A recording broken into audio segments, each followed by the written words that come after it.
ये कहानी है उत्तर प्रदेश के रामपुर जिले के एक छोटे से गांव की। गांव के पास एक घना जंगल था जिसे लोग शापित वन कहते थे। वहां जाने की हिम्मत कोई नहीं करता, क्योंकि कहा जाता था कि रात के अंधेरे में वहां एक पिशाच भटकता है जो इंसानों का खून पीकर जिंदा रहता है। गांव के बाहर एक पुरानी हवेली थी जो कई सालों से वीरान पड़ी थी। कहते थे कि वहाँ वीर सिंह नाम का एक घमंडी जमींदार रहा करता था जो अचानक एक रात गायब हो गया था। लेकिन उसके बाद से ही गांव में रात को लोगों के गायब होने की घटनाएं तेजी से बढ़ने लगी थीं। कुछ लोगों ने दावा किया कि उन्होंने आधी रात को हवेली की खिड़कियों से लाल चमकती हुई आंखों को देखा था। गांव में एक साहसी लड़का था जिसका नाम था राहुल, जिसे भूत प्रेत की कहानियों पर बिल्कुल भी विश्वास नहीं था। उसने ठान लिया कि वह हवेली के रहस्य का पर्दाफाश करेगा। गांव वालों ने उसे रोका, लेकिन वह किसी की नहीं माना और एक रात अपनी मसाल और एक पुराने खंजर के साथ वह हवेली में दाखिल हुआ। हवेली के अंदर घना अंधेरा था, जगह जगह मकड़ियों के जाले और धूल जमी थी। जैसे ही उसने दरवाजा खोला, एक ठंडी हवा का झोंका उसे महसूस हुआ।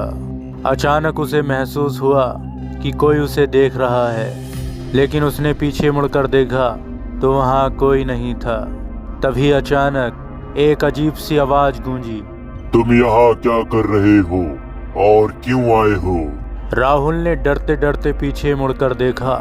सामने एक लंबी कदकाठी वाला आदमी खड़ा था जिसकी आंखें खून जैसी लाल थीं और दांत नुकीले थे।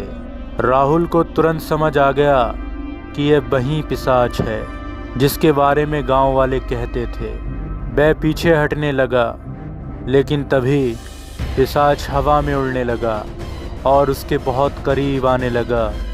उसने राहुल की गर्दन पकड़ ली और अपने तेज नुकीले दांतों से बस काटने ही वाला था कि राहुल ने झट से अपने खंजर को निकाला और पिशाच के सीने में घोंप दिया। तेज चीखों के साथ पूरा कमरा हिलने लगा। हवेली की दीवारों पर लगी पुरानी तस्वीरें गिरने लगीं।